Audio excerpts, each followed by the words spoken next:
Oh, There we go. oh, I was like, Yeah, we're with I was. We now welcome the number 12 ranked UFC Bantamweight contender in the world, John Dodson. John, thank you for the time today, sir. No problem. Thank you for having me on. We will take the first. Of course. We will take the first questions from Anderson with Cage Side Press. Okay. John, and welcome back. What's Fight Week been like you so far? The whole experience of the testing, the lack of fans, the whole environment. How's that treating you? Well, it's treating me very well because of the fact that I brought my Xbox in. I have been killing it playing Call of Duty Modern Warfare's Warzone and Mortal Kombat 11. I'm making sure I am staying occupied, not being too bored, and training on the other hand as well. And Now, it's is like a that how little you fancy apartment that I get to stay away from home. is that how you normally treat Fight? Like, well, we just talked to Jim Miller, and he said, I don't normally go out. I don't normally check out the sites, anyways. Do you normally stay in the room, anyways, play a little game? No, I like to go walk around and be a tourist because I just it helps me with one being pretending like it's still an active workout, and the two I just like to get my mind off of one food, my opponent, what could possibly happen, what I'm gonna do, where I'm gonna spend my money at. But I like to just sightsee.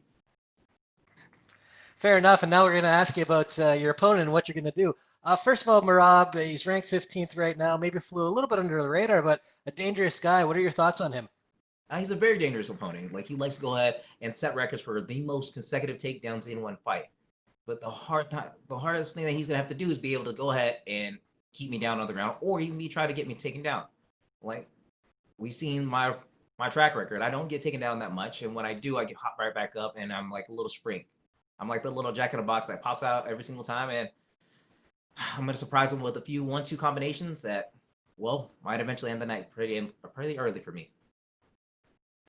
Since you entered the UFC, you've had kind of this positive energy about you. What's been the key to maintaining that?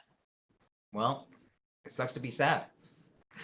Like everybody wants to sit there and drain on all the negative things, but I just figured out being happy is the easiest way to look at it. If you look at all the positive things in life, then you can enjoy it every step of the way. So that's how I maintain my career as well. Like I want to make sure I can stay super positive, super outgoing, and I just want to live life instead of sitting there being killed by so much negativity and hurtful words of anybody that has to push it on upon me. With that in mind, I mean, we talk about fighters who are the best guys who've never won gold in the UFC. That's something you haven't accomplished yet. You had the 2 shots against Mighty Mouse. You did win the Ultimate Fighter. If your career were to end tomorrow, would you be as satisfied with how it all played out? Absolutely not. Because I had sat there and told people that I'm going to win titles in multiple divisions, and I haven't secured one. So I need to go ahead and make sure the best move for myself and be able to get those titles. I want that title 125, 135, 145. And if I can't do it right now, I'm definitely going to keep on doing it until I eventually can. And I'm going to train even harder to make sure that I can go ahead and do it. I'll make the adjustments and be the fighter that the world wants to see. And not only the world, but the UFC. And I was going to ask you about that. Obviously, you need to focus on Saturday at Merab, but so you are keeping an eye on the flyweight division and everything that's been going on there because it seems like there might be some opportunity there. Well, there is opportunity out there because they got a champion that is very wishy-washy on his weight. I don't know if he can make it, if he's going to go in the bout against Cody Garbrandt at 125 or a catch weight at 132. We'll see what happens. All right. Well, best of luck this weekend and everything else down the road. Oh, thank you. See you later. We will take our next questions from Pablo Santamaria with Notima, Ecuador. Hello, John. How are you? I'm very good. And yourself? Your last fights have been against the best of the division, so you come from a victory against a prospect like Nathaniel Wood. With what mentality do you come to this hard fight?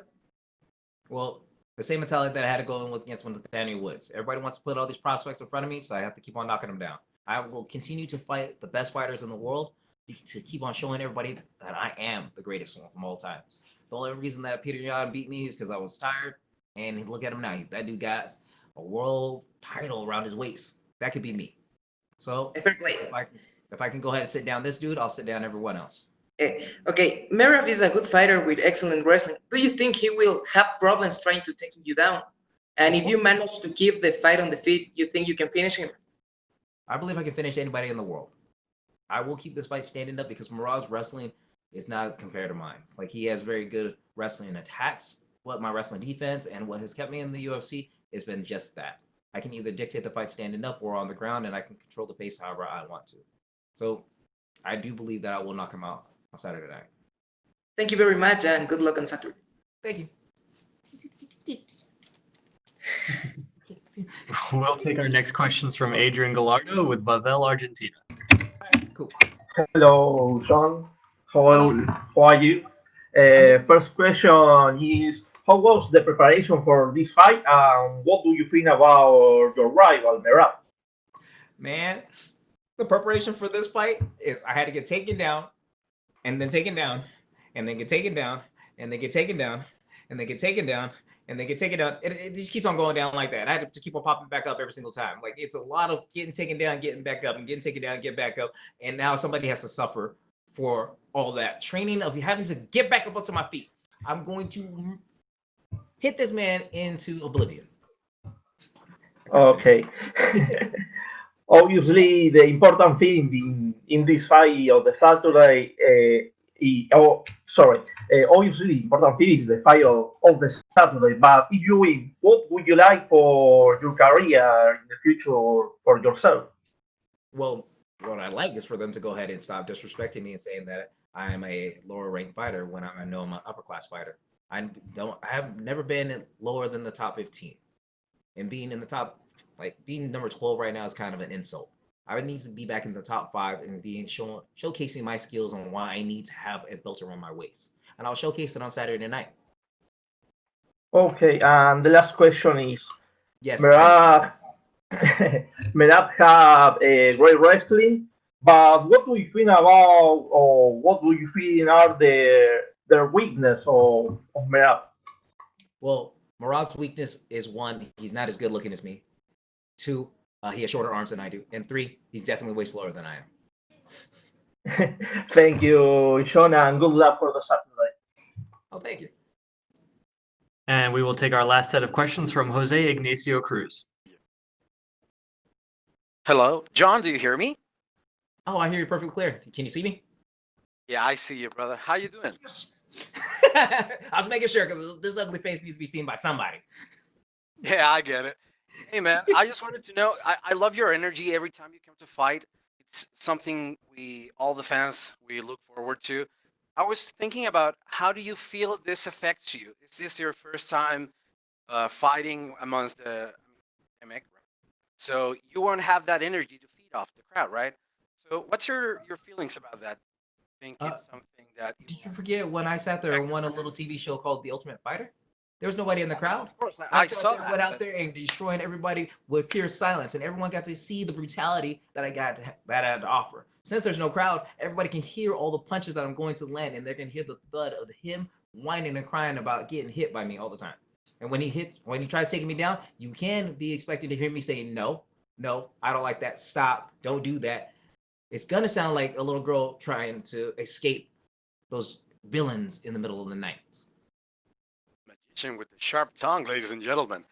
So, how do you feel your wrestling stacks up? You said that you've been going through takedown after takedown after takedown after takedown. Well, Well, he that- continues. Well, Yeah, and we will continue to it, right?